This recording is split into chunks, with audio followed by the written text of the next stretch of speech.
Welcome to the FAA's informal airspace meeting on the proposed modification of Class C airspace surrounding Nashville International Airport. We're glad you could join us for this virtual meeting event. I'm Matt Felton, the FAA's moderator for today's meeting. The purpose of this meeting is to solicit comments on the proposal's effect on local air traffic operations. Please note that the proposed modification would not affect the number of aircraft in the area and would not change the flight paths or altitudes at which aircraft operate. Instead, these modifications are designed to increase the area in which air traffic control, or ATC, communicates with aircraft operating within the Nashville airspace. As a result, the proposed modification will increase safety and reduce the risk of conflicts between aircraft for every pilot and during all operations. Here is our agenda.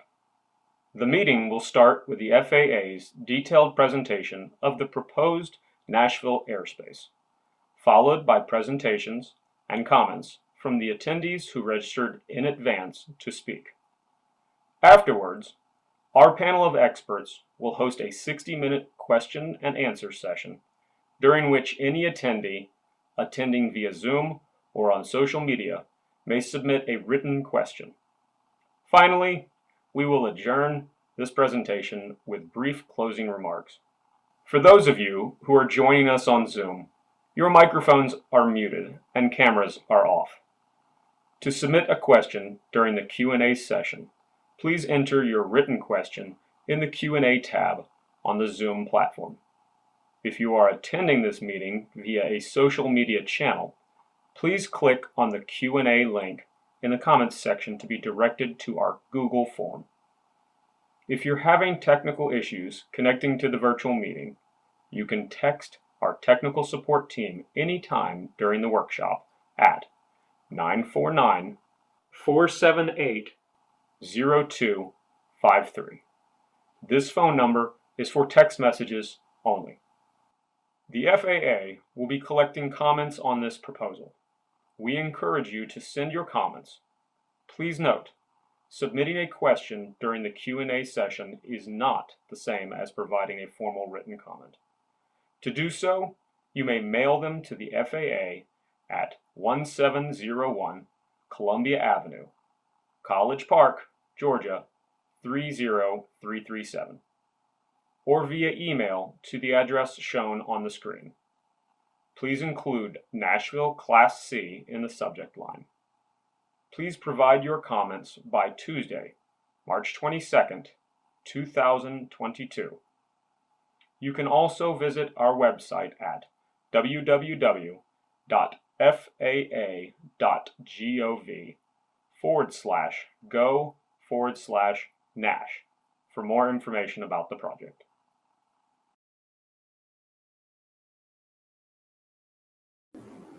Hi, I'm Chad Joins, the Airspace Plans and Procedures Specialist and Air Traffic Controller in the Nashville Air Traffic Control Tower. The next few slides provide a basic overview of the Nashville Airport and surrounding airspace.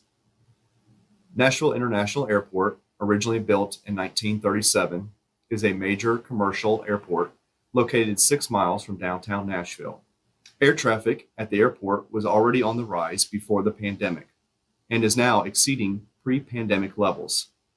Today, the airport serves 80 nonstop destinations and has over 260 daily departures. Also of note, the airport recently expanded and is continuing to expand its passenger terminal to include additional gates. The runways at Nashville International Airport were built to align with the prevailing wind direction in the area. To operate safely, aircraft typically take off and land into the wind. You will see numbers on the runway, and those numbers indicate the compass heading the aircraft is facing as it lands or takes off. For example, at Nashville, you will see runway 2 right/20 left, which is 20 degrees in one direction and 200 degrees in the other direction. Parallel runways that have the same compass headings carry the designation L for left, R for right, or C for center to distinguish them. At Nashville, there are 3 parallel runways: left, right, and center, and a 4th crossing runway named Runway 13/31. The selection of the runway in use is managed by FAA or Air Traffic Control and is dependent on wind direction and other operational factors. In addition to Nashville International Airport, there are numerous smaller airports in the vicinity. These airports include John C. Toon, which is one of the busiest general aviation airports in Tennessee, and has a new air traffic control tower, which opened in 2021. Smyrna and Murfreesboro are also busy nearby airports that are used mostly by general aviation. There are also numerous medical helicopters and flight schools that operate throughout the airspace. The FAA directs traffic through 3-dimensional airspace, which is divided into airspace classes. The 4 primary categories of airspace are controlled, uncontrolled, special use, and other. Controlled airspace include classes Alpha, Bravo, Charlie, Delta, and Echo. For our purposes today, we'll focus on Class Charlie and Class Delta. Class Charlie airspace can be modified to fit the needs of each airport. It is a segmented circle that typically extends from the surface to 4,000 feet above the airport's ground elevation. Lateral boundaries are up to 5 nautical miles surrounding the airport at the surface and up to 10 nautical miles at the outer rings. Radio communication with air traffic control must be established prior to entering this airspace. Class Delta airspace can also be modified to fit the needs of an airport. It is a cylinder centered around an airport that extends from the surface up to 2,500 feet above the airport elevation. Lateral boundaries are unique and can be adjusted for each airport and their arrival and departure procedures. The following slides present graphics depicting the current and proposed Nashville airspace. The FAA has studied this issue extensively, and the following graphics are a result of detailed work to design the proposed airspace. This graphic shows the current airspace chart for Nashville International, which is Class Charlie, depicted by a solid garnet line, along with John C. Toon Airport and the Smyrna Rutherford County Airport, which has Class Delta airspaces, and are depicted by a dashed blue line. The current Class Charlie airspace for Nashville has an airspace ceiling of 4,600 feet, mean sea level, or MSL. The floor of the airspace varies. It starts at the ground surface close to the airport, and further out, it starts between 2,100 feet and 2,400 feet MSL. The current Class Delta airspaces for John C. Toon and Smyrna each start at the surface and go up to 2,500 feet.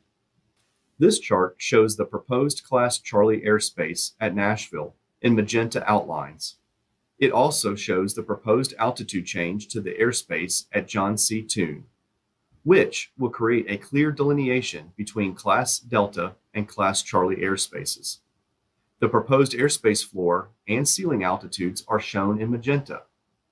In the typical style of a terminal area chart, where altitudes are in hundreds of feet and SFC representing surface.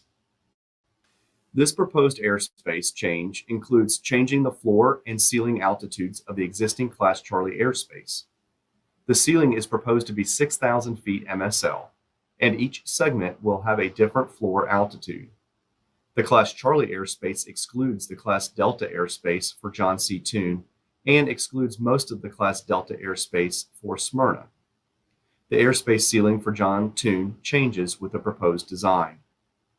There is 1 inner ring and 4 outer ring segments. We will review each of these segments starting with the inner ring and going in a clockwise direction for the outer ring segments. Starting at the inner segment called Area A, this graphic shows the proposed changes to the airspace. First, the inner circle would increase from 5 nautical mile ring to 7 nautical miles, excluding the downtown Nashville area. Second, the airspace ceiling would increase from 4,600 feet MSL to 6,000 feet MSL. The airspace still starts at the ground surface as its floor.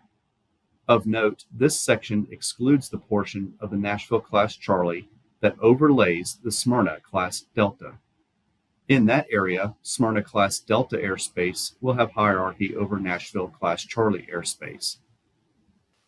So why are we making these changes?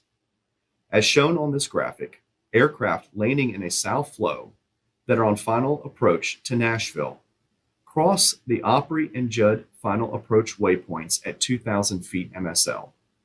The proposed change protects these final approach fixes by keeping the arrival traffic separated from other air traffic in the area. Also of note, this design maintains the cutout on the western portion of Area A for primarily medical helicopters and downtown airspace activities. That is the reason for the cutout piece of the cylinder on the left side of the graphic, as opposed to Area A being a simple cylinder shape. Another reason for making Area A changes is for aircraft on final approach in north flow. Aircraft cross the final approach waypoints Dobbs, Garth, and Skaggs at 2,500 feet MSL. This proposal protects these final approach fixes by keeping the arrival traffic separated from other aircraft in the area. Next, this graphic shows the northern portion of the outer ring, called Area B. Compared to existing Class Charlie airspace, this area would increase in radius from 10 nautical miles to 15 nautical miles. And it is proposed to have the floor lowered to 1,800 feet MSL and the airspace ceiling raised to 6,000 feet MSL. In the following slides, we'll discuss the reasons for these changes. We'll introduce a few terms in the discussion, including IFR, which means Instrument Flight Rules, VFR, which means Visual Flight Rules, and STARS, Standard Terminal Arrival Routes, or more simply, Arrival Procedures. Why were these changes made in Area B? For aircraft arriving to Nashville in South Flow, this change was made to increase separation between IFR and non-participating VFR aircraft. A non-participating VFR aircraft is an aircraft that is not receiving air traffic control services. VFR refers to an aircraft being flown visually, and pilots generally do not communicate with air traffic control unless required. Such traffic typically operates at or below 5,500 feet MSL in the Nashville airspace. Aircraft on an instrument approach for runway 20 left cross the Reba waypoint at 5,000 feet MSL, then descend for the Judd waypoint. The dimensions of the Area B airspace were designed to contain this arrival traffic within the Class Charlie airspace. The proposed Area B is also designed to address arrival procedures, shown in orange, for aircraft landing in North Flow. The airspace ceiling was increased to 6,000 feet MSL to enhance separation between IFR aircraft using these stars and non-participating VFR aircraft. This graphic shows the eastern outer ring called Area C. This area has an airspace ceiling increased to 6,000 feet MSL. Of note, the floor would be 2,100 feet MSL. However, this excludes the Class Delta airspace for Smyrna lying underneath. In addition, the outer radius increases from 10 to 15 nautical miles, just like Area B. Why are these changes proposed for Area C east of Nashville International? This graphic shows the star used by aircraft landing to the south, crossing waypoints from Breath to Hackham at or above 6,000 feet MSL, which is also above this area of airspace. However, this will also increase separation between non-participating VFR aircraft and eastbound departures off Nashville during their climb out. This graphic shows the star, called Paisley, used by aircraft landing to the north at Nashville International. Again, the airspace is designed to enhance separation of this arriving traffic at or below 6,000 feet MSL from non-participating VFR aircraft in the area and eastbound departures off Nashville. This graphic shows the southern portion of the outer ring called Area D, which is proposed to have the floor lowered to 1,800 feet MSL. The outer radius increases from 10 to 15 nautical miles. As with the rest of the outer ring, the airspace ceiling increases to 6,000 feet MSL. Why are changes proposed for Area D? This graphic shows the final approach course and star arrival procedure for north flow arrivals to Nashville International. The airspace floor is proposed to be 1,800 feet MSL to increase the separation of this arrival traffic from non-participating VFR traffic in the area. As aircraft enter Area D, they are already at 4,000 feet MSL from the west, or descending below 6,000 feet MSL from the east. Finally, this graphic shows the western ring of the proposed airspace, called Area E. The western ring is proposed to keep the floor of the segment at 2,400 feet MSL. This airspace overlies John C. Toon Airport, which has Class Delta airspace up to but not including 2,400 feet MSL. The outer radius increases from 10 to 15 nautical miles, and the airspace ceiling increases to an altitude of 6,000 feet MSL. Why are these changes proposed for Area E? The western ring was designed to increase separation between IFR aircraft arriving to and departing from Nashville and non-participating VFR aircraft. The higher ceiling would enhance the area of separation. Aircraft landing in south flow into Nashville International would cross the waypoints shown in the graphic at or above 5,000 feet MSL. For aircraft landing in north flow at Nashville International, the airspace ceiling was designed to enhance the area of separation between aircraft arriving to or departing from Nashville and other non-participating VFR aircraft in the vicinity. Similar to the south arrivals, arriving aircraft would cross the waypoints shown in the graphic at or above 5,000 feet MSL. This graphic shows the proposed airspace redesign for Nashville and the surrounding airports in south flow. Aircraft arrive on stars from the four general directions. Aircraft in south flow are approaching the airport from the north to land on runway 20 left, 20 center, or 20 right. The standard terminal arrival routes are in orange, and a sample of actual historical flight tracks is shown in blue. These tracks give an indication of where aircraft landing at Nashville International typically fly, coming in from each direction along the stars and then following air traffic control instructions to join the final approach course and land on each runway. Similar to the previous slide, this graphic shows the proposed airspace redesign for Nashville and the surrounding airports in north flow. Aircraft arrive on stars from four general directions. Aircraft in north flow are approaching the airport from the south to land on runway 2 left, 2 center, or 2 right. The standard terminal arrival routes are in orange, and a sample of actual historical flight tracks is shown in blue. These tracks give an indication of where aircraft landing at Nashville International typically fly. The last graphic shows the same proposed Class Charlie airspace zoomed farther out, with satellite procedures shown in green for the surrounding airports. The satellite procedures are called RNAV, which stands for Area Navigation. These procedures are used at smaller airports located outside of the Class Charlie and Delta airspaces. As shown, these procedures are mainly located outside of the extents of the proposed Class Charlie and Class Delta airspaces.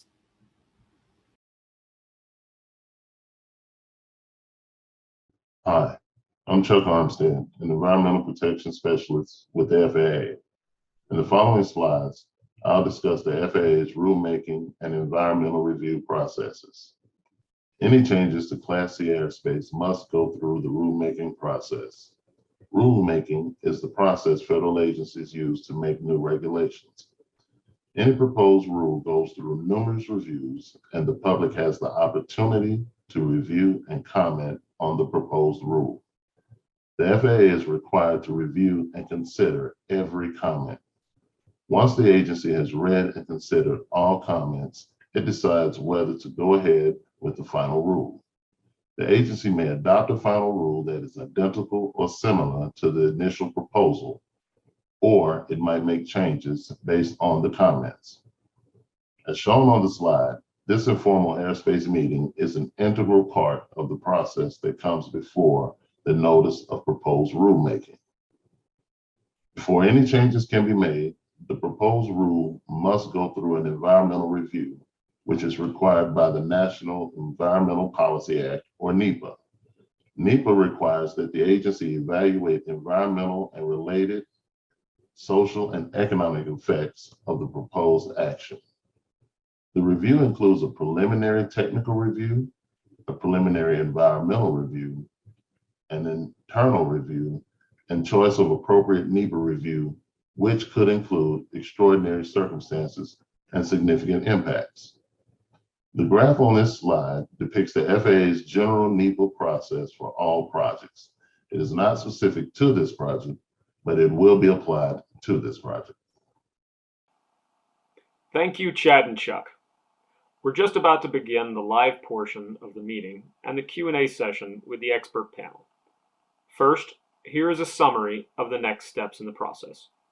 Comments will be accepted until March 22nd, 2022. The FAA will consolidate and review comments. The FAA will consider comments and incorporate pertinent modifications.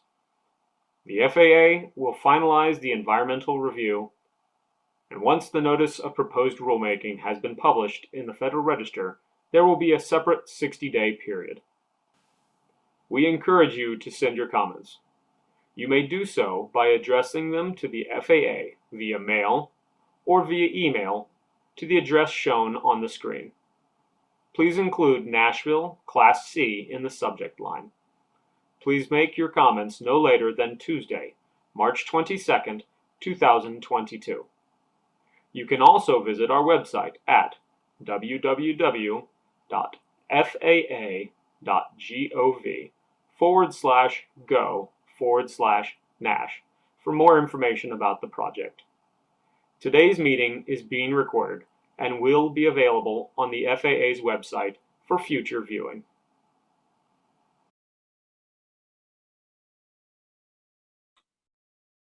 Good evening and welcome to the live portion of tonight's meeting. We are just about to get started, but before we do, I have a few formalities to go over. I'm Matt Felton, the Community Engagement Officer for the FAA Southern Region, and I will be your moderator this evening. We are holding this virtual public meeting to inform you, the community, about the FAA's proposal to modify the airspace over Nashville International Airport. The FAA considers making a change like this for safety. The plan will not change existing flight paths or altitudes that aircraft currently fly, and it will not be the cause of more flights over the area. For tonight's meeting, we have local air traffic controllers, environmental and flight standards specialists here to answer your questions. The live Q&A session with our panelists will begin in just a few minutes. But first, if you pre-registered via Zoom to make a presentation, your name will be called during this part of the meeting. Each presentation will be limited to 3 minutes. We will unmute each person when it is their turn to speak. Any use of inappropriate language will result in you being placed back on mute immediately. This meeting will not be adjourned until everyone on the list has had an opportunity to address the panel. This meeting may be adjourned at any time if all persons present have had an opportunity to speak. Our first presentation for tonight is from Jim McClay. Jim, welcome. You have 3 minutes to speak. You may begin your presentation. Well, thank you very much. Like you said, my name is Jim McClay. I'm the Director for Airspace, Air Traffic, and Security with the Aircraft Owners and Pilots Association. So thanks for letting me be a part of the meeting this evening. So when we were made aware of this proposed airspace change, we actually ran a survey of our local members there in Nashville. We reached out to about 800 of them, got about 130 responses, ran the survey in January into early February.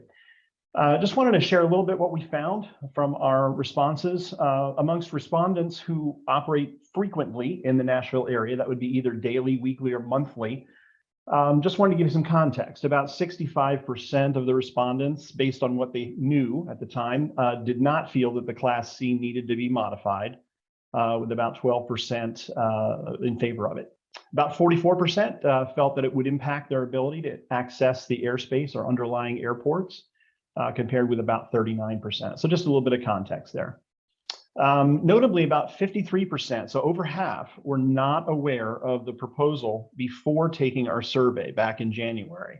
This was something that was concerning to us, and we just wanted to, we feel that FAA needs to do some further pilot outreach to the local community beyond this evening's meeting, with over half of the folks not being aware of what the proposal was.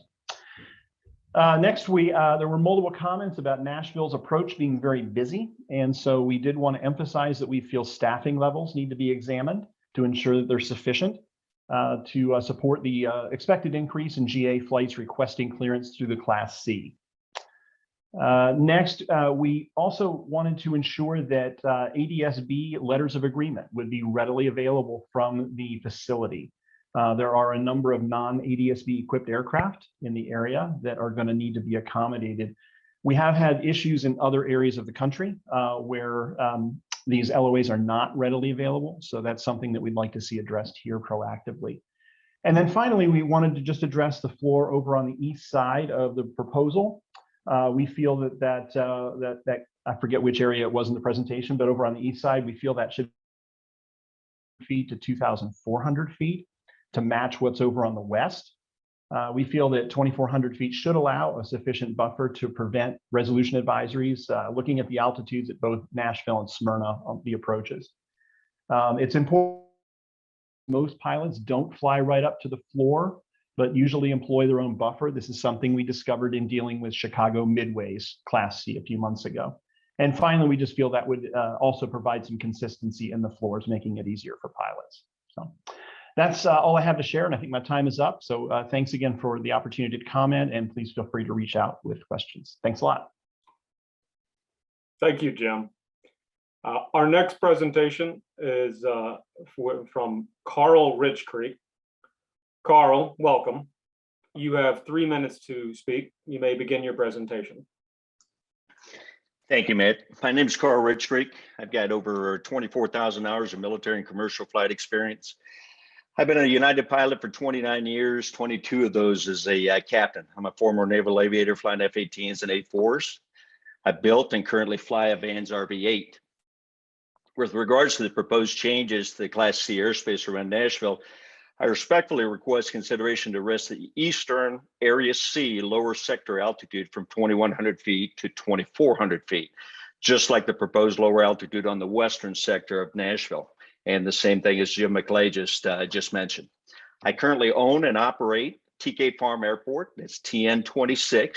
It's just under the, it would be directly underneath your proposed expanded Class C airspace, and as such will be directly impacted by that lower limit altitude. 3 safety enhancements would be gained by raising the lower limit altitude. Number 1, in case of engine failure while departing or arriving runway 1836 at Tennessee 26, raising that lower altitude 300 feet could potentially provide an extra mile of gliding distance to reach a safe landing zone and exponentially raise operational safety. Number 2, raising the lower limit would also reduce TCAS events when departing from Tennessee 26 that would unnecessarily cause overhead traffic to respond to TCAS RA. 1,500-foot climb in less than a minute is what my airplane can perform. So obviously that would be an RA situation right there. Number 3, there's also 2 radio towers that are 1,449 feet on a direct path between Lebanon and Smyrna. Extensive flight training traffic, as you know, exists between the 2 airfields. Flight clearance would be 650 feet if the lower altitude is not increased. No modification to current arrivals or instrument approaches to Nashville or Smyrna would be required by raising the altitude to 2,400 feet. All altitudes for the SIDS, STARS, approaches, missed approaches in the eastern sector, Area C, are already at 3,000 feet and above. I thank you in advance for your consideration raising that lower altitude on the eastern sector of the proposed Nashville Class C airspace. Thank you, Matt. Thank you, Carl. Our final presentation for tonight is from Dean Selby. Dean, welcome. You have 3 minutes to speak. We'll give it just a moment for it to reset the clock there. There we go. You have 3 minutes to speak. You may begin your presentation. All right, well, I'm Dean Selby. I'm the airport manager at Upper Cumberland Regional Airport, which is about 55 miles, I believe, east of Nashville. And I've had several flight crews approach me with a couple of concerns, and that especially in IFR traffic, being where you are the longest airport, longest runway east of Nashville, that's with it before you get way east, and with an instrument approach, ILSs and 2 WAS approaches, we get a lot of IFR traffic already that sometimes diversions from Nashville, but primarily I'm thinking IFR traffic. And there's no communication and no radar coverage once an aircraft begins an approach into Upper Cumberland Regional. Memphis knows this. I'm on a first name basis with their controllers. At least we average 4 times a week that one of their controllers has an aircraft that has missed check-in more than 15 minutes on the approach. The concern that the 135 and 91 operators, including the medical helicopter operators in their area, have approached me with is that by increasing the airspace, the intimidation factor, it will drive more of that IFR traffic toward us and create this into an even more critical situation where it's 15 minutes from the time they release it, another 15 minutes before they do it, before we actually send out search and rescue. And we're holding aircraft for as much as 30 minutes on the ground, just waiting for an approach because they can't talk to them or see them on radar once they clear them. And the concern from all the operators is just that it will drive more traffic here and create that into an even more unmanageable situation. And I would like to make sure that that is thought of how much it's going to affect the traffic for the surrounding airports. Like I said, just from the intimidation factor and the increase already that they've had, that when you start messing with the airspace like this, it may push that traffic even further out. And I'd just like for that to be considered, that we add another sector frequency or something from Memphis out to the east to fix this before someone gets killed out here already. And this just may make it even worse. And I just hope that we consider that and think about that. And I think several of my 135 and 91 operators are going to respond and ask that be addressed. But that's all I wanted to say, is make sure we're thinking about that, because I've been approached with that. So I promised I would bring it up. So there it is. Thank you, Matt. I appreciate your time. Oh, thank you, Dean. So that concludes presentations for this meeting. And now I'd like to introduce our panelists for the evening. We have members from Nashville Air Traffic Control on our panel today: Marie Stewart, Chris Williams, and Will Mitchell. We have Chuck Armstead, an environmental protection specialist for the FAA, and Don Williams from the Nashville Flight Standards District Office. Thank you, everyone, for joining. For your participation in the meeting, if you registered on the Zoom platform, please submit your questions on the Q&A tab. If you are watching on Facebook, Twitter, or YouTube, please submit your questions in the platform's chat area. Please keep in mind that questions asked during the webinar are not part of the official record for the Nashville Informal Airspace Workshop. To submit an official comment that becomes part of the public record, please use the link on the provided comments page of the website. If you are having technical issues, you can send a text message to the following phone number: 949-478-0253. And now, to begin the Q&A portion, I'll read questions aloud and we'll give the panelists an opportunity to discuss. So we'll see our first question. The first question is rather straightforward: why do we need this airspace change? So I'll kind of look towards Marie and Chris, if we can discuss that. Chris, I'll start. This change is driven by a comprehensive look at safety incidents that have occurred near Nashville due to VFR aircraft in close proximity to turbojet aircraft landing and departing Nashville. It's been on the rise with the increased volume and complexity. Chris, what do you have to add to this? Basically, this is just pushing non-participating VFR aircraft farther away from our airspace. If you choose to, stay closer to Nashville, if you're transitioning, for example, from John Tune to Smyrna or John Tune to Lebanon or any of the East airports, it allows us to kind of force you, if you want to stay close, to talk to us so we can provide services. We know exactly where you're at, what kind of altitude you're at. We can manipulate your heading as needed to kind of miss traffic on final or other traffic departing the airport. But the main purpose of the expansion is just to provide an additional boundary of safety between our participating IFR and non-participating VFR.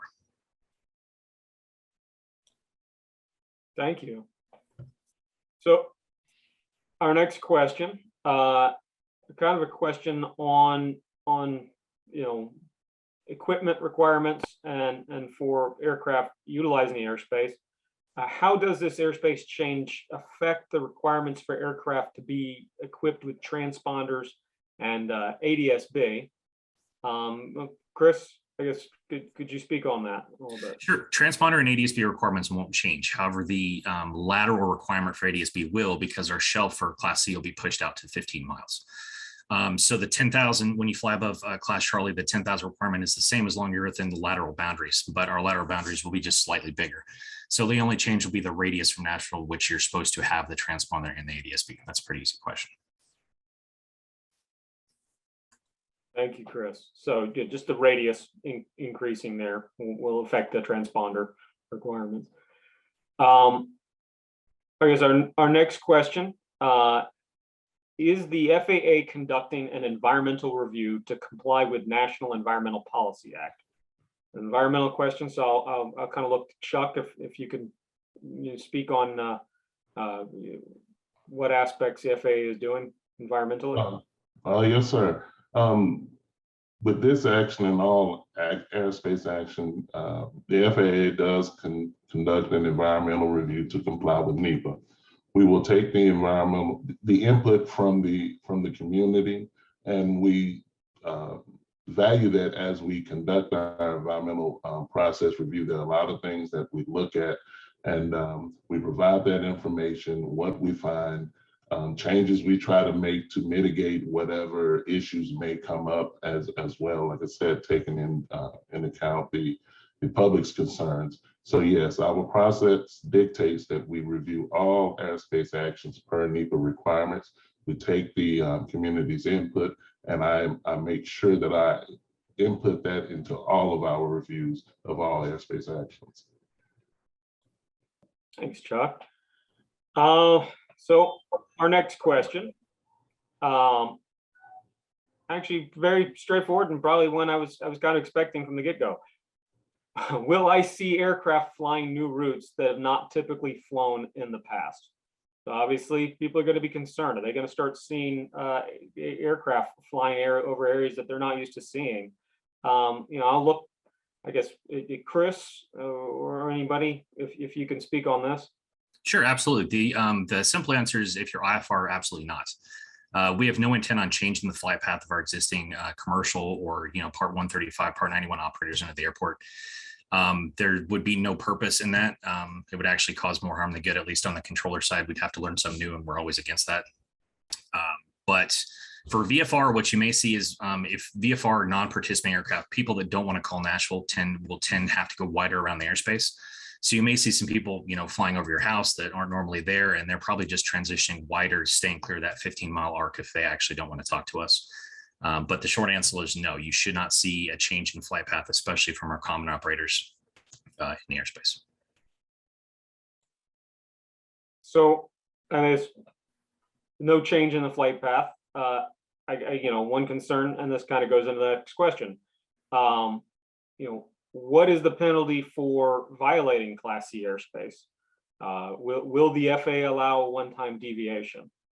I kind of look towards Don or Marie, if you can speak on this and kind of the concerns that pilots might have on violations of Class C airspace. From an air traffic standpoint, I'll start.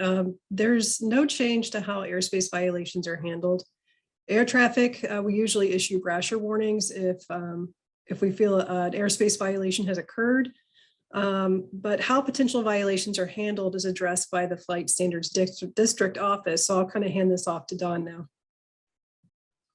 Thank you, Marie. Hello, everyone. When a browser is issued, pilot deviation occurred. And typically the office, we will review the information. We will listen to the video recordings and we'll look at the radar track. And then we'll reach out to the air crew. Particularly, we want to speak with the pilot in command. Our purpose is to open up transparent communications, because we simply want to understand from the pilot's perspective of what led up to the event taking place. And then we pick a course of action. Sometimes it's counseling, sometimes it's just training. And then, we know that all pilots are trained to operate in the national airspace. So really hoping that we don't have a whole lot of violations. Matt? No, thanks, Don. So, I mean, I key takeaway from what I'm hearing there, the flight standards office, district office, you'll be having that open communication. You'll be talking with the pilots, you'll be working with them, That's correct. We'll work with them. Thanks. So our next question, with this modification in Nashville, will radar traffic advisories be easier to pick up for VFR flights? So again, it's kind of going back to the operators and pilots out there. I'll kind of look, maybe Chris, if you can speak on that. It depends on how busy the controller is, and that's always the way it's been. As it exists now, if you've ever talked to ATC or listened on 118.4, which is the east side radar frequency, you notice your ability to get flight following or transition to a different airport within our airspace is wholly contingent upon how busy the controller is. So this will not change your difficulty in getting flight following. It'll pretty much stay the same. It's always dependent on how busy the controller is. We do have a satellite sector that we recently opened this last year, and we're hoping that as we open that more, that will allow aircraft at 4,000 feet below to pick up flight following fairly easy, as the workload will be split between two people, rather than it just be kind of stuck on one person as it is right now. So, with it be, if it can be split between two people, you can actually see a little bit of improvement. So it might be a little easier for people. Yeah, absolutely. Workload is split, and it makes it a lot easier to focus on the aircraft that are lower altitudes. Looking for if they're doing photo work or if they're just flying around and want advisories for traffic in the area. We get a lot of flight following from local flight schools with instructors that just want the extra buffer of, they're teaching a student and trying not to, have an accident themselves at the same time while they're instructing. And it's often hard to look out the window and see traffic around you or keep a situational awareness without talking to us. We enjoy providing that service, and as long as we have the the manpower and the ability to do that, we will. Perfect. Thank you, Chris. So our next question, speaking from an air carrier's point of view, how will these proposed changes impact Part 121 air carriers? I guess, Will, can you speak maybe on how this how 121 operators might actually be impacted by this? Sure, Matt, thanks. The Part 121 carriers, which are the scheduled air carriers here in Nashville, won't see any changes at all. The IFR traffic, for the most part, won't see any changes at all. As a matter of fact, which Chris hit on it multiple times, the big thing is the non-participating VFR traffic, which we're trying to limit. We want to talk to those airplanes. I mean, it's not a necessity, but we would like to make sure we can limit the conflictions. He talked about the frequency congestion in 18.4. It is a problem, but we'd rather talk to the airplanes versus not talking to them, so we can take care of the confliction. But long story short, it will not affect the Part 121 air carriers in Nashville. Thank you, Will. For our next question, one specific to John C. Toon. Will John C. Toon Airport tower equipment be expanded to create better communication with Nashville as part of this plan? I feel it's greatly needed from the pilot's perspective. We'll start off, just Maria, if you can speak on this, if there's been any conversation about the tower equipment. Sure, Matt. So I know John Toon Tower is trying to get more equipment, but as part of this project, there are no changes planned for John Toon in conjunction with the Class C proposal. So yeah, I mean, basically for what we're discussing tonight is just on the Class C modification. We can't really speak on anything for equipment in the towers. Thank you.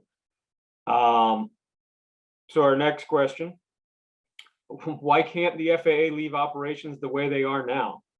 I mean, I guess almost everyone could probably speak on this. Marie, Chris, Will, anyone, if you want to speak to this. Either of y'all want to go? All right, well, I'll jump into it, I guess. So the simple answer is it's sheer number of aircraft flying within Nashville's airspace. If you think, and I know you can't see it on any maps, but we encompass about a 40-mile circle around Nashville. So the bulk of our traffic, both IFR and VFR, happens within about 20 to 25 miles. So as we go up, in traffic every single month, our count's been pretty steady for the last couple of years. That's more users in the airspace in a limited area. So something has to be done to separate, the ones that are receiving IFR services. If you've ever flown a jet into Murfreesboro, you pretty much know what I mean. Murfreesboro can have 13 people in the pattern at one time, all squawking 1200, and here comes a jet that's doing 2 or 3 times their speed. And sometimes we have to move the aircraft 3 or 4 times to get into that airport. And that's, that tends to happen not just at Murfreesboro, but on the east side of Nashville, where a lot of the flight training happens, these practice area towards the racetrack or out towards Lebanon. So if we have the ability to push this airspace out, and if somebody wants to operate in that area, they can talk to us. That will allow us to even better, separate those aircraft. It kind of moves everybody out a little bit and provides a better buffer so we can run some of these faster moving aircraft into Smyrna. Smyrna, for a prime example, very difficult to get into when you have a lot of aircraft just calling Smyrna Tower from the east, bypassing our services. So we have to sequence jet with Smyrna Tower, who's already sequencing 10 other VFR aircraft in the same pattern. So pushing this out might, I don't want to use the word force, but it might force some of the local operators to call us and then aid us in sequencing them into the Smyrna Airport or more airports similar to that. Yeah.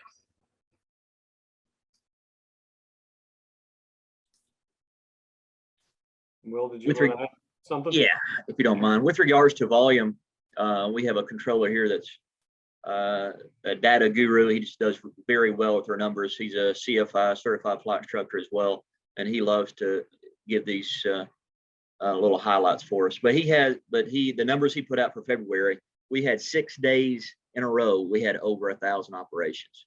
That's the most we've ever had in February. That's even, we had a airline hub here back in the early 90s, and we surpassed those numbers. We had 1164 last week, I think Tuesday. We've never had that in February.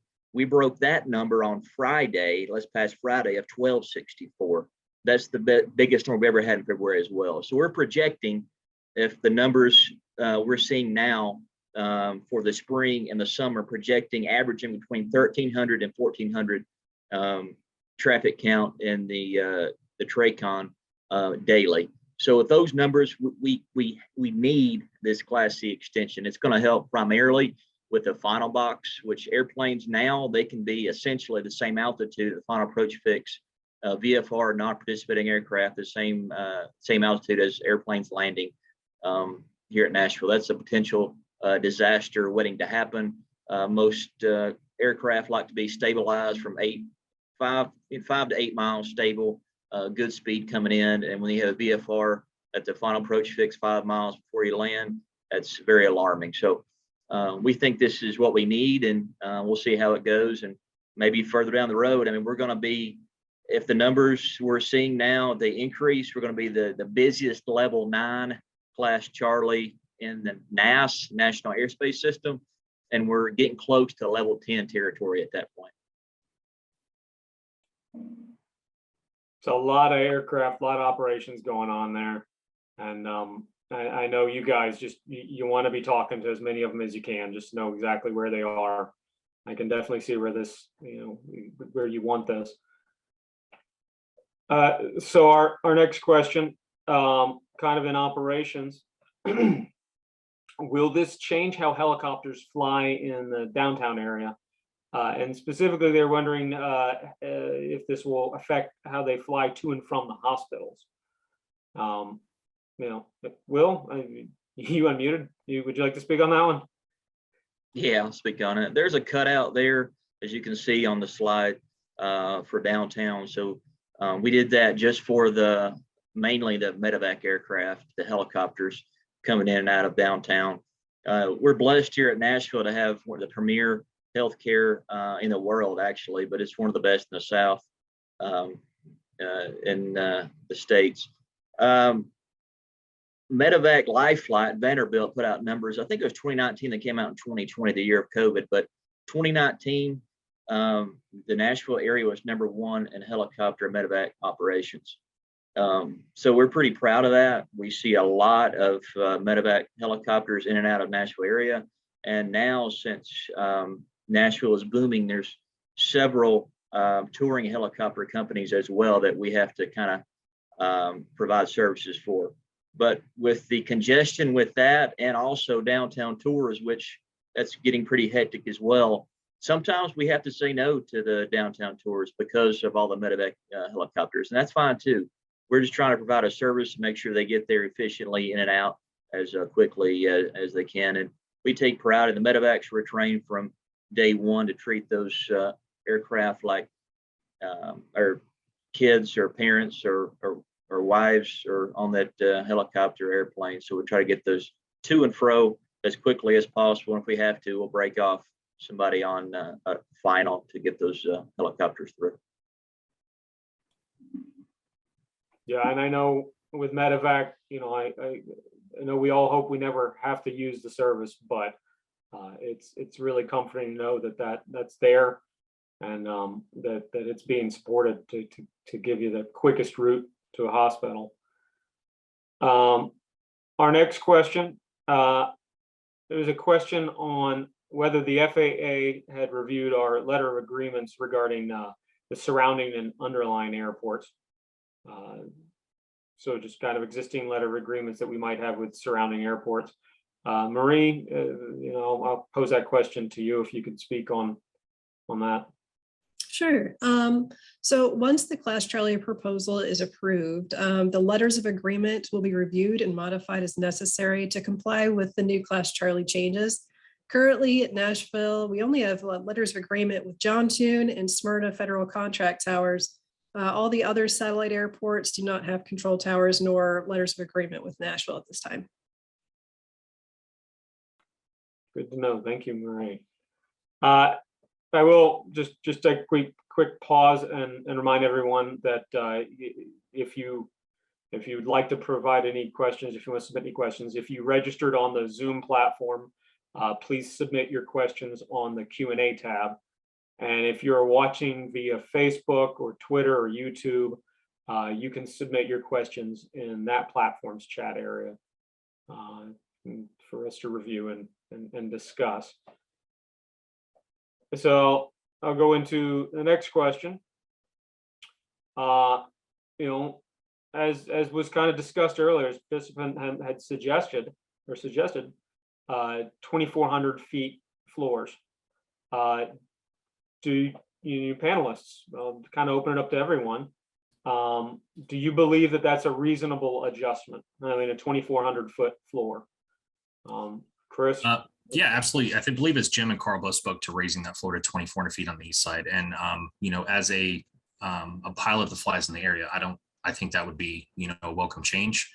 I don't see any reason why we can go up a couple hundred feet. It doesn't impact how we would feed Smyrna necessarily, and it'll make it a little easier for VFR aircraft to kind of avoid those antennas or stay a little higher over the racetrack coming into Smyrna from the east.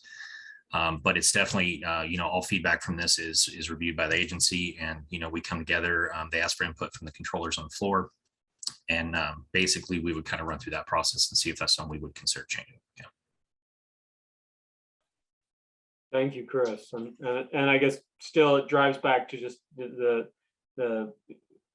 outcome that we're primarily looking for is increasing that safety, increasing that communication to all the aircraft, especially any non-participating VFR. Get them talking to you guys. Absolutely. We're not trying to make, life unreasonably difficult. Some of the changes may seem that way, but, the FAA's primary focus on this whole project is safety into and out of the 15 to 20 miles around Nashville. And if, a small change such as raising the floor a couple hundred feet on the east side would make, it a better operation for the local pilots, I don't see why we wouldn't consider, options like that.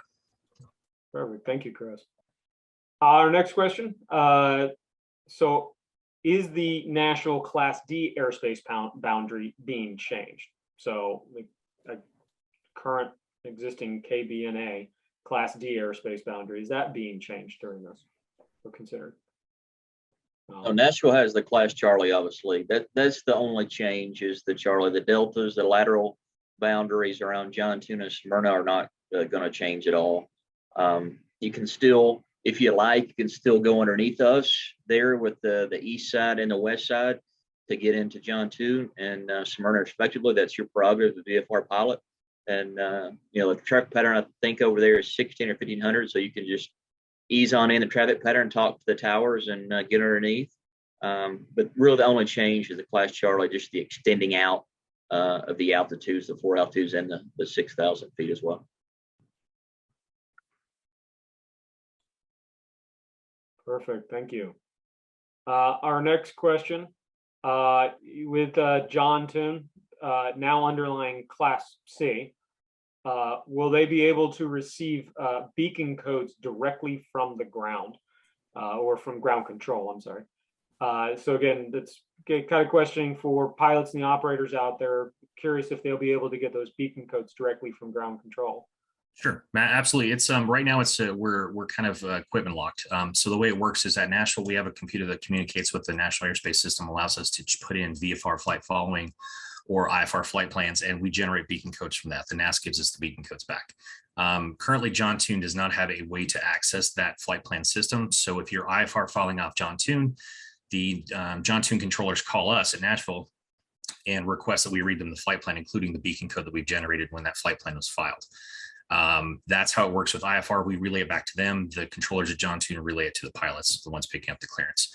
As far as VFR goes, John Tune has no way to issue, to give their own codes out for that. That's something that will change as John Tune starts to get more equipment.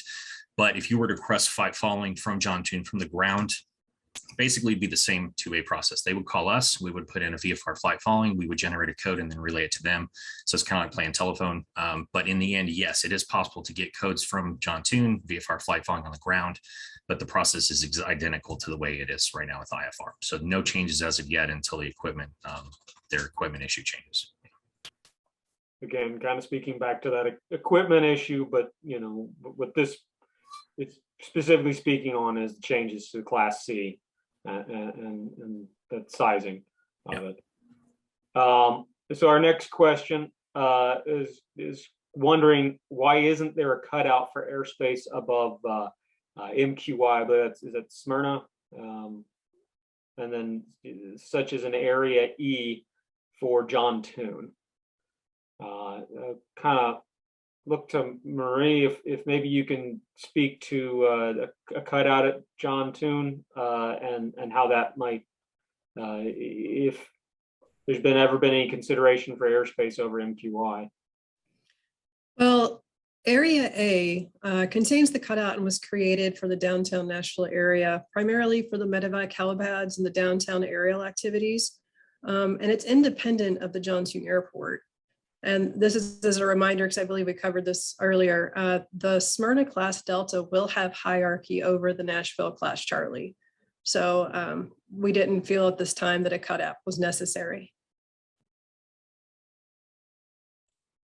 So you said that the Smyrna Class D will have hierarchy over the Class C, the proposed Class C. Yes. That's okay. Next question, and I know it's one that we've probably all thought to some extent.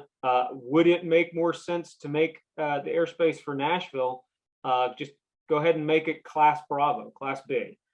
Just push it out to the 20 nautical miles and be done with it. Almost ripping the Band-Aid off approach. Chris, I see you want to speak on this maybe. Sure. This is a common question that I've fielded from pilot friends all over the area and attending some groups and stuff. This big question: why don't we just go to a B? Bs take time. So if you were to put a time frame on a Bravo, just give it a time frame of 3 or 4 years. Our exponential growth here, if we don't make a change now, some sort of temporary fix to try and push some of these non-participating aircraft away from the busier spots here in town, it would be a nightmare from a controller standpoint, in that we would be missing so many VFR aircraft, with an IFR trying to get into Nashville or Smyrna or Lebanon or something like that. That would almost be it would be a pretty big safety issue. So we need to take some steps in the meantime to try and get a handle on controlling the situation a little better. And cut some of our controllers some relief as far as avoiding some of these VFR aircraft. Like I said, Bravo takes time. I'm sure Marie's in that process. She's had the talks with higher ups and stuff as far as that goes.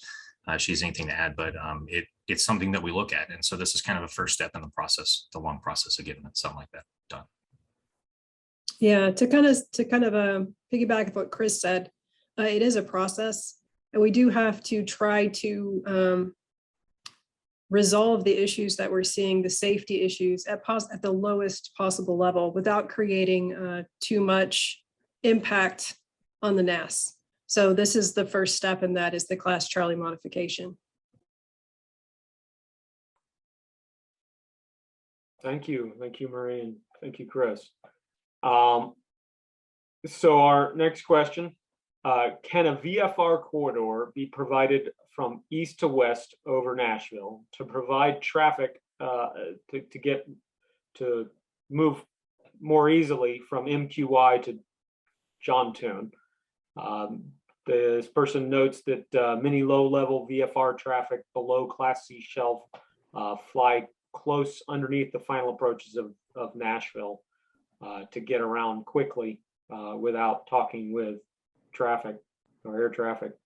So I see Will. I don't know if you want to kind of speak on this one. Yeah, I'll jump in. And that's a great question. We've talked about this before. As controllers, we try to expedite the VFRs through there now as quickly as we can, depending on the traffic.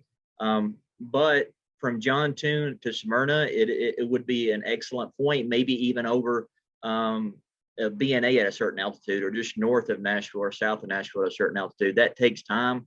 We have discussed it.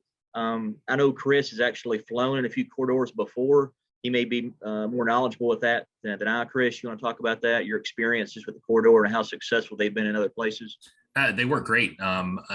Phoenix, Atlanta, bigger airports like that, they've got abilities to flow over top. And that's something that we've been talking about for years. As we get busier, the biggest gripe from local pilots is, I don't want to call ATC, and I want to transition, below the shelf around the core, because I want to get from point A to point B. I don't want to burn extra gas. I don't want to be vectored all over the sky. Those are common complaints we get from pilots, is I just don't want to be moved around too much.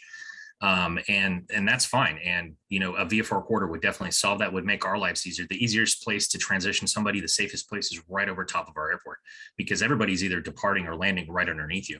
So we're all on board for something like that. And as soon as, our airspace, this moves forward in the process and gets approved, that'll be one of our number one priorities as controllers and pilots that work there as well, that this is something we want to see happen that would make everybody's lives easier. Yeah.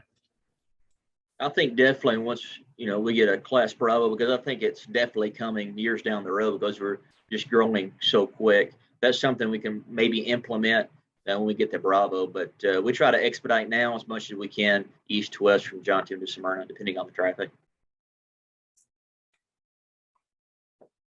Well, our next question, we've already discussed it a little bit about Class Bravo, and why not just go ahead and just jump right into it now. And it's been a point of conversation already from the last couple questions. But the question is, why, as an international airport, why is Nashville even a Class C instead of a Class Bravo already? Is it Chris? Will, you want this? Will, do you want to try? You want me to take it? You can go ahead. Okay, cool. Well, there's a formula that goes into figuring out where, when somebody needs a Bravo, and it's basically a math formula: number of operations a year, passenger enplanements, things like that, what kind of equipment we have on the airport. And basically Nashville started as a Charlie, and it's taken all this time to kind of eventually develop the numbers for needing a Bravo. There would have been no sense to make it a Bravo back then, and then in our slower years, we would have been a slow Bravo. And there's several of those in the country that started as a Bravo, and the traffic is nowhere near what we have here in our Charlie. So it is something that they started with, and then they say, well, as you move forward, we'll see how it goes or how busy you get and the need for a Bravo. And then when that happens, then we start that process, and that's where we are right now. Okay, thank you. So our next question is asking about a Brasher report. And I'm going to kind of pose this to Don. We were curious if you might be able to explain what a Brasher report is and how it's covered by the pilot's Bill of Rights. Okay, so the Brasher report is a report that we receive from air traffic control. Typically, what happens is an aircraft, for example, deviates from its assigned altitude. Air traffic will inform the pilot that Brasher warning has been issued. The Brasher is a name that comes from an individual named Mr. Brasher, who was a pilot who had a deviation a long time ago. I believe it started in 1987. And so that's where the term Brasher comes from. But the pilot deviation, once it occurs, and it could be an occurrence for anything that caused that. Was it pilot error? Was it turbulence? Was the pilot having to deviate due to an obstacle or something? Once we receive that report, that's when we begin our investigation of it, looking at the data that I talked about earlier, the traffic, the video recordings, the radar report. And then when my team reaches out to the pilot in command, we will present them their pilot Bill of Rights along with the privacy notice that talks about how they can communicate, or if they don't want to communicate, how we can go about handling the process. Again, we're not, the term that we say, we're not trying to be enforcers. We're not trying to come down hard on people, but what we're trying to do is, in the name of safety, have an open and honest conversation about the events so that we can learn from it and prevent it from happening again. Back to you, man. No, thank you, Don. That's actually, I learned something there. I've even just in the hours that I've flown, I've never run into or heard of the Brasher report before. So that's probably a good thing from on my part, at least. If I can add, just anytime we have a deviation, we look at what was it? Pilot error? Was it aircraft mechanical problem? We've had people to bust airspace simply because they had a mechanical malfunction. So we looked at all parts of it, and then we make a decision. And what we try to do is work it out for the pilot's favor. Thank you. Thanks, Don. So our next question is concerned UAV. One concern about this proposal is the increase of the 0-foot no-fly zone for LAA-NC. Will this operation affect commercial UAV pilots? So I kind of pose that, and maybe Will, I don't know if you might be able to speak on this or anyone. And from my own curiosity, I'm not quite sure what LAANC is.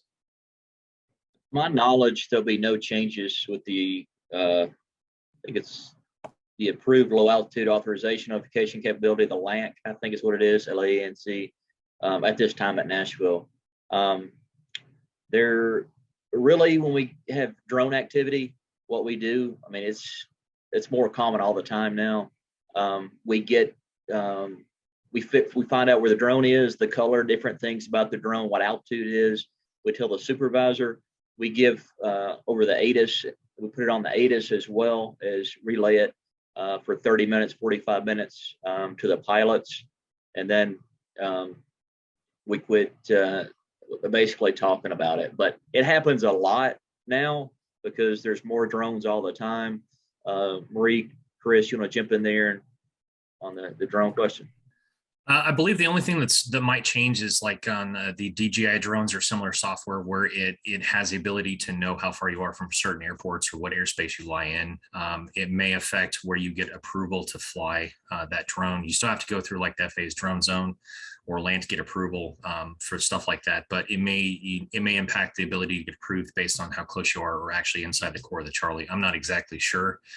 Don't quote me on it, whether or not it's going to approve or disapprove. I'm just saying it might change. We don't have any 107, current 107 operators that work in Nashville to kind of handle something like that.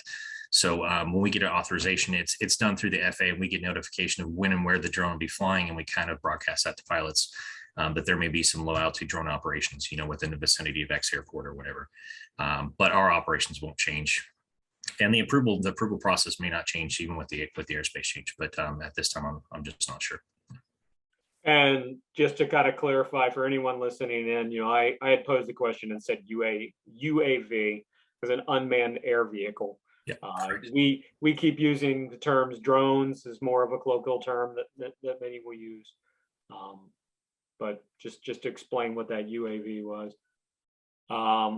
Again, all great questions. Please, as people, as you're joining us and listening in, please continue to submit them.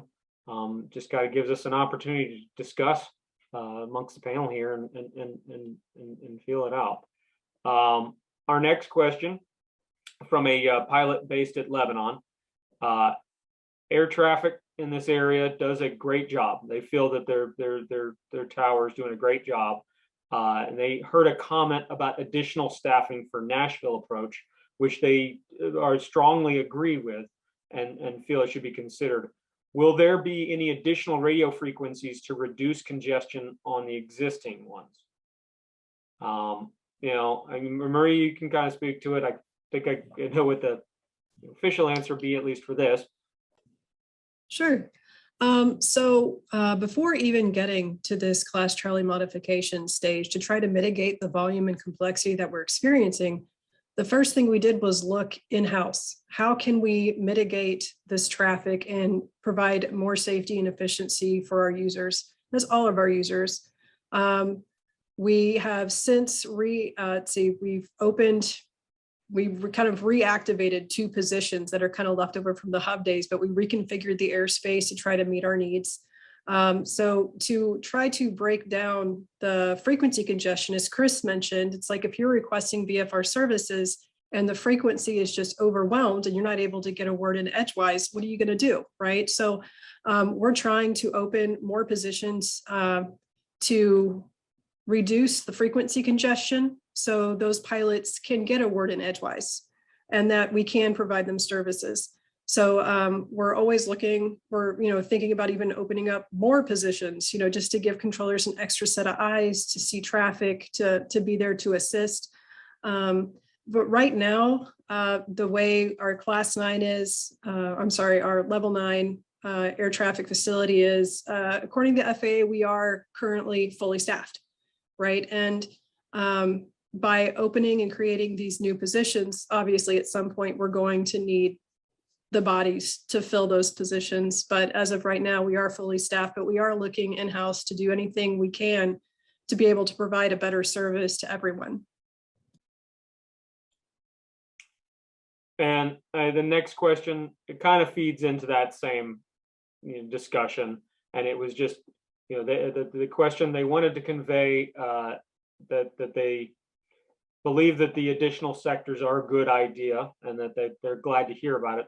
And they're curious if additional staffing is being considered to accommodate the expected increase in airspace access requests from VFR aircraft. I don't know if you wanted to add any more from what you just said. Well, with the positions that we currently have, we are sufficiently staffed to handle the current anticipated traffic associated with the airspace modification. So the airspace should, the airspace will increase safety and efficiency for all of our users.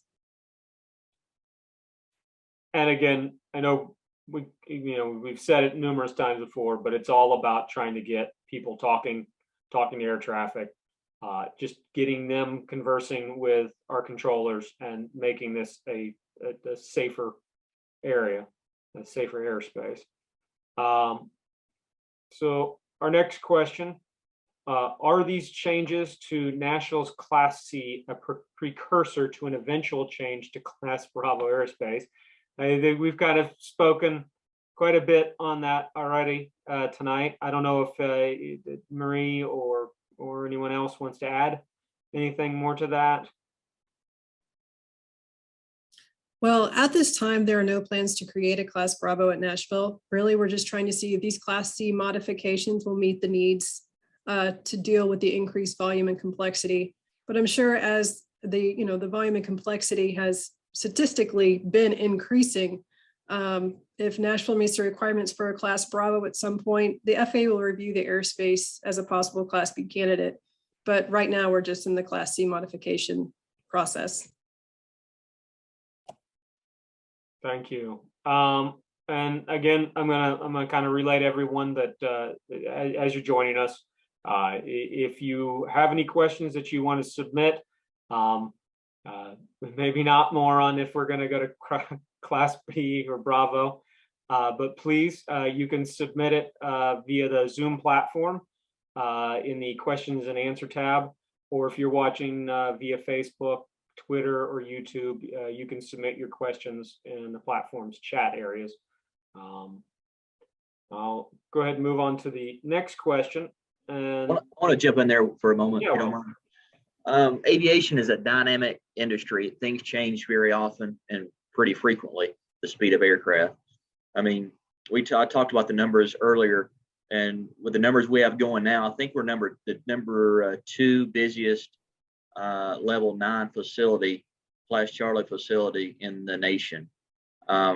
If we keep growing the way we're growing, I see a level 10 on the horizon sooner or later. I think level 10s, most level 10s are Class Bravos. We haven't really discussed a Bravo moving that direction yet, but the Class C extension is just the one of the first steps that one takes to get there. But like Marie said, we'll cross that bridge when we do get there, when the numbers dictate to have a Bravo. And Chris spoke on this several questions ago about we're busier now than some Class Bravos, level 10, Class Bravo airspaces now, i.e. Memphis. When Memphis had a couple of hubs there, FedEx, their busiest airport in the world at midnight. And they have a Bravo, and we're busier than they are now. So that's just an example of it takes time. You know how FAA, the government, it just takes time. It's the way it is to get these numbers, to get the airspace drawn up. But it could change, and it could change in months, years. We don't know yet. So just bear with us, and we'll try to do the best we can to provide the service.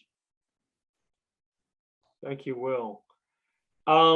So our next question is in regards to the inner ring of the Class C and what was shown. This person asks, the inner ring of the Class C, will it remain in the same position for the city? They have done some city tours, and they feel that it may facilitate easier flows around the city if it orbits around the city on the east side, if that's possible. Chris, I see you're unmuted. If maybe you want to speak on this one. Sure, I assume east side of the city, he means closer to Nashville. So as you can see on the cutout here, the original airspace basically follows a contour where that cutout is, so about a 5-mile radius around Nashville. Right now, we have several tour operators, mostly to John Tune, and a lot of the live flight helicopters that choose not to talk to us. Or they're flight following internally with their company. They'll use this cutout of this new airspace to basically transition around the requirement to talk to us as they make it into downtown. So that was the whole point of leaving that the way it was for our multitude of helicopter operators that flight follow with somebody else, not have a requirement to try and work 2 radios at the same time while operating with patients on board that are critical and things like that. Right now, as it stands, kind of a peek behind the curtain, Nashville Tower, the tower controllers handle most of the traffic over downtown. So sightseeing, they provide the radar services. Sometimes it's crazy. You can look up and see 7 or 8 people, doing downtown tours, especially around holidays or Valentine's Day, with their significant other, things like that. They provide the services over downtown. And I can't think, unless we're operating on a straight 1-3 operation with really weird winds, or a straight 3-1 where we're departing towards downtown, we almost 100% of the time just approve those operators over that area. So the cutout is to help those that don't want to talk to us.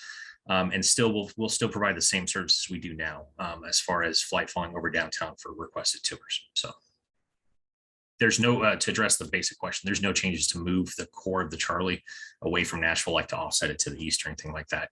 I understand having more room where you didn't have to talk to us would make it easier to circle east when you're doing your tours, but at this time, there's no plans to move it. Okay, thank you, Chris.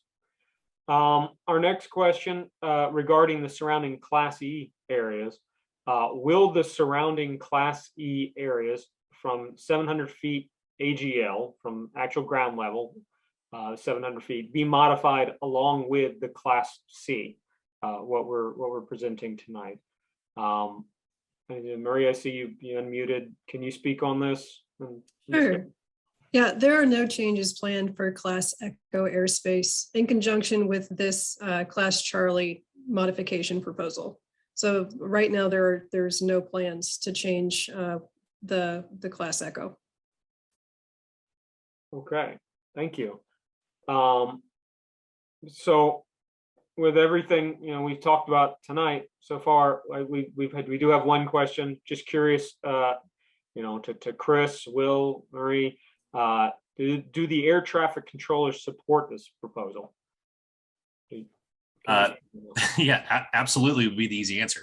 I kind of touched on earlier, but as controllers, we hate change. We hate anything that changes. So for us to kind of come, 100% behind a project that would increase the safety and make, the pilots' lives much safer, and everybody can get home to their families, and the controllers aren't sweating about missing 500 airplanes at a time. This is something that's pretty serious to us, and we've been pushing for this for a long time. And as a facility, I can guarantee we're 100% behind this, both pilots and controllers alike. That's the easy answer. Thank you, Chris. So we do have a question, one that I'll pose towards Chuck, specifically about aircraft and if they're getting louder or quieter, and how we might interact with that. Chuck, could you speak on that, please? Okay. All new aircraft are more efficient and quiet. The FAA's Office of Environment and Energy has worked with air carriers and manufacturers for over 50 years to try to reduce noise at the source, the aircraft engine. Okay, you say, well, how do you do that? Manufacturers are using the acoustical liners in engines to reduce noise. They're equipping engines with mixers and chevrons to reduce the exhaust that comes from the engine that creates turbulence, that creates noise. There are operational changes, such as change of times for runway use for things like night ops, change of procedures to try to route traffic over, less sensitive areas, less populated areas, that type of thing. Use of flap edge noise reduction fins to reduce the noise generated when aircraft put their flaps down. So those steps and just a lot of other changes that the FAA has been instrumental in working with manufacturers and air carriers to try to reduce that noise. Now, if you want more information, you can look at FAA.gov and search FAA Office of Environment and Energy. Thank you, Chuck. So our next question is specific to Murfreesboro Airport. And this person's asking if there's any intent to make Murfreesboro Airport a controlled airport. Will, I don't know if you can speak on that. Sure, I'd be glad to, man. I fly to Murfreesboro, so I know it is busy. There's no plans at this time to make it a controlled field. There's several flight schools there. I know of two. There may be more, but I know two mainly, MTSU and Murfreesboro Aviation. And there's a lot of flight training going on, and they have a new FBO, and it's super nice. They've done a great job there. There's a lot more jet traffic in and out of Murfreesboro as well. Chris kind of alluded to it a couple of questions ago, how it is to have 10 to 13 aircraft in the pattern. You have a jet coming in. I mean, double their speed, triple their speed. It's hectic. It's very hectic, and without ADS-B, it would be almost impossible at this point. But to my knowledge, there's not any talks about having a tower. I think it would be at some point a good thing. I don't know if the viewers heard that MTSU is heading down to Shelby Village. That will help. That will be a couple of years from now, but that will help with the congestion and might alleviate some of the issues of all the traffic there at Murfreesboro. But as of now, there's no talks to get a tower, a Class Delta there. Thank you, Will. It's an interesting point of view, just because you as the operator, you help in the operation of the airspace, but you're also using it. You're getting up there flying it yourself. It's part of your community up there. Our next With que- Go ahead. with that, I want to just kind of add on that. We have actually several pilots here at the approach now. Chris is a CFI, certified flight instructor. We have numerous other CFIs as well, and a bunch of commercial pilots. One of the questions earlier that somebody posed was, are we going out? The AOPA guy talked about, do we go out to have outreach? We actually do. We do quite a bit, I think. Chris, another CFI, went out to an IMC meeting about a month ago, I think, and had the question and answer, and kind of we're trying to educate the public. We care about the flying public. We care about the general aviation pilots. They're some of our biggest users. So we fly in general aviation, so we want everybody to know what we're doing and kind of be ahead of the problem before it actually is implemented. So we do care. We have hopefully more outreach going out and before it actually hits the floor, which it could be within I don't know, up to a year before this goes live.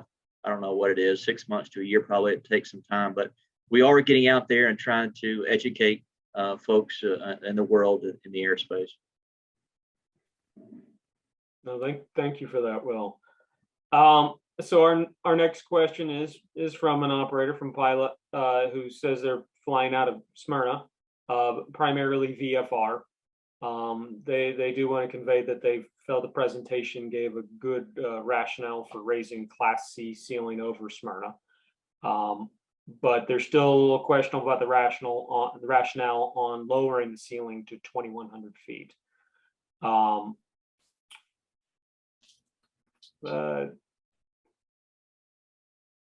of looking through it, you know, they further just discuss lowering the ceiling to VFR traffic departing Smyrna. They feel that it won't improve the safety, but it will detract from by encouraging aircraft to stay low, especially when departing from the east, to avoid from talking in Nashville. I mean, I guess the question in here, and what, you know, when we look to Chris, Will, and everyone to kind of discuss, this is one of the questions is going to be, if operators are wanting to fly, you know, from this change, or wanting to fly underneath the shelf, can you speak to the kind of that operation and our take on it? Sure, absolutely. It's kind of pick apart. It's a longer question, but the 2,100 is basically just kind of a copy and paste from our current airspace. So they took the shelf and they just pushed out another 5 miles. So I doubt, you know, without knowing behind the scenes from our point of view, that anything was looked at other than let's just extend it out and keep the 2,100 the same. You know, with the feedback we've got, I'm sure the agency would be more than happy to open up discussion, you know, especially with multiple feedback tonight about raising that shelf to 24 and some really good reasons presented for doing so. But there, as long as it didn't impact, you know, what we were working on that east side of the airport. And off the top of my head, I can't think of any issues where it'd be, and it would make getting into Smyrna, in and out of Smyrna, a lot easier, especially those of you that try and cut under the shelf, you know, to go in there if it was extended out there at 21. There are some antennas out there. There's a lot of aircraft that would be compressed into a small airspace. So there's some very valid points for doing that. But other than that, yeah, I mean, we're taking the feedback from this into account, and, you know, any changes that make sense will probably get pushed through pretty good. So next question, you know, long question short, why not redesign the aircraft around the actual approaches? This participant feels that the main reason is to protect the approach corridors down to 4,000 feet, the final approach corridor from 4,000 to 2,000, and the north to south transition areas between 4,000 and 6,000. They feel that the ceilings of 2,400 and 2,100 seem a little like an old operation, where the inner circle was too small to protect the final approach fix. So I'll kind of put that out for anyone to kind of discuss, or if I can pose it to Marie, if you can speak on why the redesign isn't really centered around the actual approaches. Sure. So when we were looking at this Class Charlie modification, we really tried to focus in on what areas we are really trying to protect. So we do have the north corridor down to 1,800 feet, south corridor down to 1,800 feet. That was primarily to keep aircraft from flying under the final, as our users are in critical phases of flight, coming in and out of the airport. Another thing we've seen is a great increase in TCAS RAs with our commercial aircraft, with these unidentified VFR aircraft that aren't talking to us. Usually TCASs, it's kind of air carriers specific as to what the sensitivity is that they're set on. Sometimes it's 600 feet. So even our usual air traffic, 500 feet, will still set a TCAS RA off, a resolution advisory that the pilot gets in his cockpit that tells him to climb, descend, those type things to deconflict from the unidentified traffic that we're not talking to. So we've seen TCAS RAs, those resolution advisories, occur with our inbound aircraft from the south, with aircraft that are climbing off of Smyrna, usually the ones that are south to southeast bound. As soon as they clear our current 10-mile shelf, they just start, climbing at an exponential rate, which unfortunately happens to be into some of our inbound aircraft. So we definitely looked at all that, and we appreciate all the feedback, because we will definitely review the outer ring floors from what we've gotten in this meeting, as well as other comments in the areas C and E. Chris, do you have something to add? Yeah, kind of just talking to those that teach in the area, or those that are students. I know we have a lot of people listening that are probably one or the other at one point. Moving our primary concern was the finals at Nashville, like you said. The other concern was the volume of traffic sort of hanging out in the vicinities east of like Smyrna. That's a common practice area. And if you've ever taken flight, given flight instruction or taken flight instruction, it's expensive. So the instructors and the students want to get out of that airport like Smyrna, get to the east, get a good distance away, and then do their maneuvers and get back, without having to fly a whole bunch of distance between point A and B. And that's just money wasted. So a lot of the guys off Murfreesboro, Smyrna and Lebanon and Gallatin, they'll all take off and they'll stay within, 10 miles of the airport. And we transit as air traffic, we are primarily responsible for not only the flow into Nashville, but also the IFR sequencing into Smyrna, and also VFR sequencing into Smyrna and Murfreesboro and Lebanon, all those guys on the east side. So it makes our job harder to miss all those loitering, flight instruction students, or somebody sightseeing or flying over their house or something. So the goal with pushing those shelves out was basically create an artificial buffer and move everybody just a little bit farther away. So it's easier for us to run those IFR and VFR that we have to sequence into the airport without pushing them 10 or 15 miles east of the field they're trying to land at, just to get around all the 1,200 codes. But that was the primary reason for kind of pushing it east and west. All right, thank you. Our next question is from an operator. They note that they're flying out of Music City Executive, and they want to make a statement that turning west off the runway 17 will now be significant. There will now be significantly less time before you enter the Class Charlie airspace. They're curious. Their question is there a mechanism to connect with air traffic before taking off when they're VFR to get their squawk code? Chris? Yeah, sure. That's my home turf. Gallatin is where I do the majority of my flying and instruction at the airport. So very familiar with how close the outer ring will push to the southwest part of the airport. If you've ever used flight service, if you ever fly a VFR flight plan, we're kind of getting away from that now, not to knock flight service, but if you follow flight plan flight service, ATC does not know. We don't have a code on you. We don't have a flight plan on you. We have none of your information without actually calling flight service and saying, hey, does this guy have a flight plan on file? We don't do that. So an easy way to get a code on the ground if you wanted advanced flight following is Gallatin has a GCO or a ground communications outlet. Sometimes the reception can be spotty, but there is a recorded phone number that you can call that's listed in the AFD. You can call us, say, hey, I'm looking for flight following. My course is a 270. It's going to take me right in the Charlie. I'm looking to go 4,500 to McKellar and go get some lunch or something. That's easy for us to do. We'll give you a code just like we do our IFR guys. You come off the airport, you get handling, and you don't have the stress of trying to call us before you enter the Charlie. I know sometimes if you're a new pilot or a student pilot, that's added stress of I have a lot of stuff to do while flying the airplane and worry about where I'm at. But we'd be glad to help you if you use the ground method for that. So easy answer. You make it sound easy though. But again, that's because, like you said, that's your backyard. That's where you're flying a lot in and out. You're already, you know what you're having to deal with there. So our next question, and I guess before I jump into the question, I will also kind of remind everybody that's still watching, all of this is being recorded. So I know there's a lot of information. There's a lot of questions going about. These recordings will be available for you to watch, just to kind of, if you want to go back and listen again and catch up on any of that information. Our next question, well, I guess it speaks to if there's time frame for implementation of this Class C modification. If anyone can speak on what we might be looking at time frame wise. To my knowledge, I've kind of hit on this before. It takes a little while, the rulemaking, the implementation phases. Marie probably could hit on this better than I can, but I would guess a couple of years, maybe 1 year minimum, up to 2 years is my best guess. Marie, do you have anything on that, the management side of it? You have it about right. It's, I mean, it can be 6 months to 2 years, and 6 months is being a little optimistic, but it can take for anywhere from 6 months to 2 years after this meeting. Okay, thank you.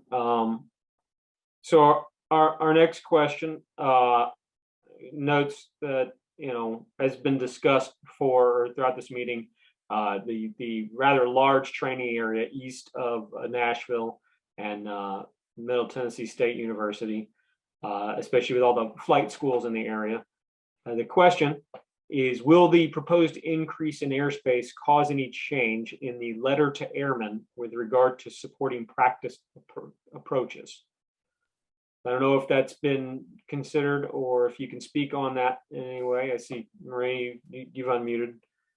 Yeah, the proposed Class Charlie modification will have no impact on the letter to airmen. That allows us to provide practice approach services and separation to VFR aircraft. It actually will help us to better provide those services. So before, the letter to airmen required us to facilitate practice approaches to VFR aircraft, which increased our workload. While we're trying to miss these aircraft with all the VFR aircraft that are not participating. So this airspace modification should allow us to provide better services to those aircraft that are participating under the letter to airmen for practice approaches. Perfect, thank you. On our the next question, throughout the presentation, throughout the discussion tonight, you guys have all mentioned level 9 and level 10 for Nashville. There's a question exactly if maybe we could discuss just a little bit about exactly what does level 9 or level 10 mean. I'm just hoping, Marie, I guess if Sure. you can tackle that one. Yeah, I'll start on this one. If anybody else has anything, go free. So the Federal Aviation Administration ranks their air traffic facilities from a level, say, from 4 to 12, right? And it's based on the traffic volume and complexity. So, like Memphis Center is a level 12. Nashville currently is a level 9. And as Chris mentioned, there's a lot of numbers and formulas that go into when can a level 9 move to a level 10, right? So again, it's just the higher the complexity and the volume, the higher the level of the facility. Another thing that plays into that is also the number of controllers allotted to that facility. So as you grow in levels, I believe that you are allotted more controllers, so our staffing would also improve. Okay, thank you.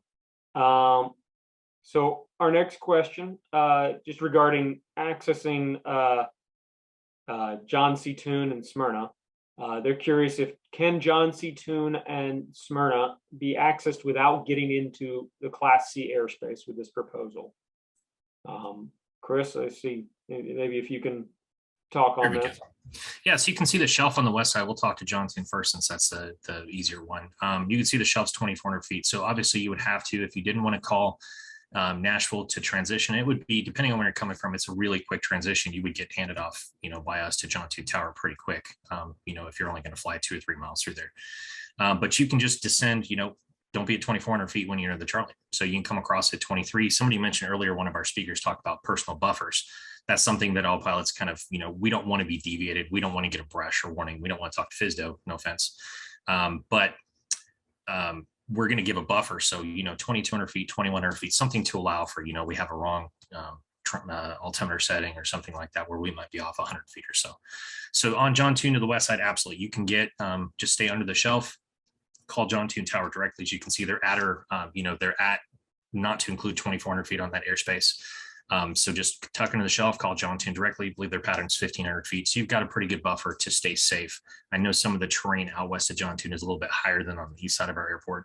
But there's ways to stay safe out there. There are a bunch more antennas too. Talking to Smyrna, the 2,100 foot, we've addressed that tonight several times about raising that to 2,400, but as it stands, you would have to tuck down below 2,100 feet on the east side to get to Smyrna, or approach Smyrna, because they do have hierarchy over our airspace. Just approach Smyrna from the southeast would probably be the easiest to just avoid the Charlie altogether. But sometimes, you don't want to maneuver out of your way to get down there. But it just depends. The rules are the same. Don't fly in the Charlie without talking to us. There are several ways, with the shelving that we have to get in and out of the airports. Obviously, the east side is lower, but yeah. Thank you, Chris. So for our next question, and I know it's been discussed a handful of times throughout tonight, from about outreach, about education, about giving opportunity and kind of educating the public.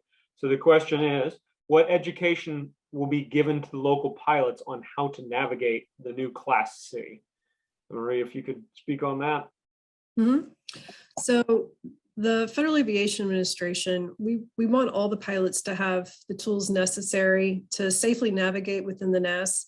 And we're going to take efforts during the implementation phase to advertise the change, as well as educate pilots, and doing more outreach just to kind of get the feedback on how we can all work together to make the NAS safer and more efficient for all the users. So of course, we definitely would want to engage in those conversations, as well as education and outreach.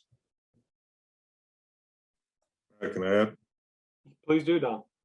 Okay, so every one of the inspectors that are pilots in the FSDO are totally approachable. If the public has got questions about navigation in addition to what's already out there, all you got to do is call. We also have what we call a FAA safety team, or you might know them as the FAST team. You reach out and they will answer your questions to help with guiding you around the airspace. Thank you. So, and this kind of feeds into the next question. There's a question roughly that, if there's proper pilot education, would it make a difference so that there isn't a need to expand the class, Nashville's airspace into Class Charlie? Can anyone, I guess, Marie or Chris? Hey, Chris, I think you're the best one to answer this one. It would, well, let's say historically, we've been trying to outreach for the last 3 or 4 years. It's slowed down due to COVID and trying to, meet with large groups, but it's starting to pick back up again. I've talked to death about how the, techniques to avoid the Charlie, techniques to not, where Nashville's airplanes are flying. My students or other instructors, reach out and say, we're trying to transition at this point. Where are we unsafe at? And a lot of the times it's because they don't know which way we're landing or departing. So we go out and encourage, hey, pay attention to what Nashville's doing and you'll know the safer spots to be. And unfortunately, it's legal to skirt the Charlie. It's legal and people do it every day and there's nothing we can do about it. Is it a safety issue sometimes? Absolutely. There's sometimes where the pilot gets lucky and we don't have any arrivals or departures and then they just transition and, they're completely safe. But outreach will happen and it has to happen. So as this change goes out, I encourage, we have a great Middle Tennessee Aviation is such a close-knit community. And there's so many Facebook groups and pilot programs. There's like 3 groups meeting tonight, as a matter of fact, that were kind of co-scheduled with this. But their job is to, how do we be safe? That's everybody's job is they want to fly and have fun and come home. And part of that is kind of working together with us. And I encourage, there's so many people in this area that have my phone number. If you have a question about something, I'd be more than happy to answer anything you because the more people know, the safer they are. Before you may transition across and script the Charlie and not realize what you're doing, it takes one 5-minute conversation to say, hey, this is why you're in a bad spot. Are you legal? Yes. Is it safe for everybody? Probably not most of the time. So it will continue, and we're going to get better as we get out of this pandemic stuff and we can start meeting again. I foresee a pretty big outreach program from our side of the house, more towards the local community as this airspace starts to roll out. So kind of continuing on that with this proposal, will it allow aircraft to fly closer together with the proposed change to Class C? No, the rules don't change. Our standard separation rules have been the same for quite a while. We have a set lateral and vertical separation we have to have between IFR to IFR. We talked about that earlier, or VFR to VFR, or mixed company.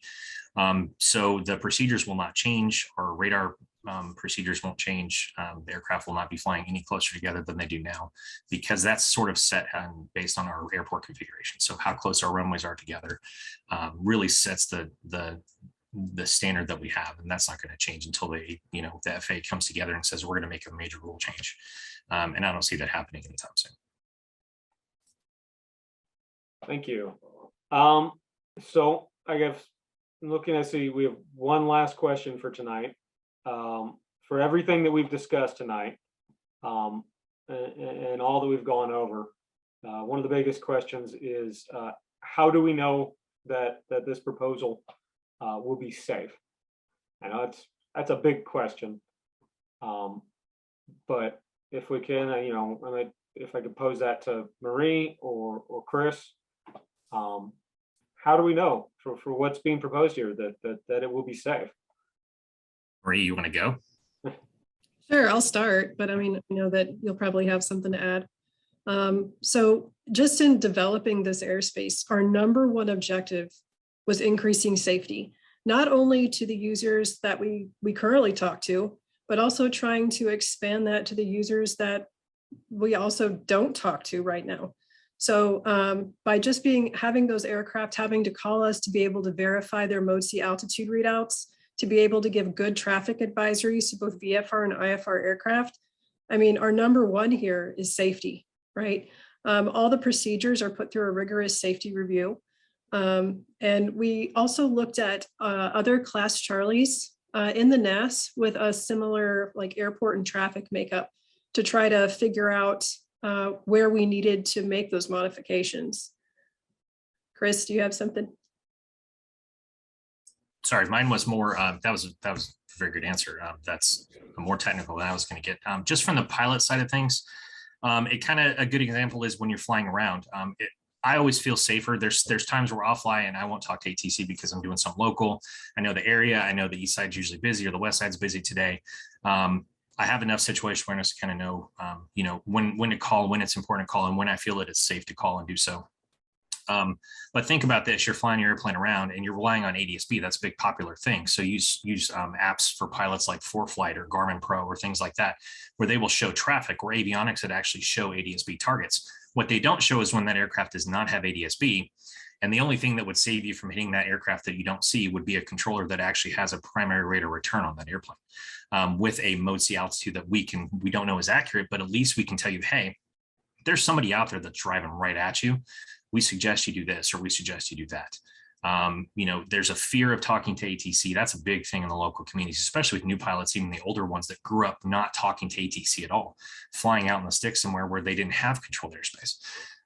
We want to kind of demystify that and make it, we're people, we work for the FAA, we're people, we have a job to do. We have to be the professionals. You on the pilot side, unless you're flying for Southwest or United or, where you're a professional pilot, phraseology is not, you don't have to be a stickler for it. You don't have to be afraid to call us and ask us a question or get services from us.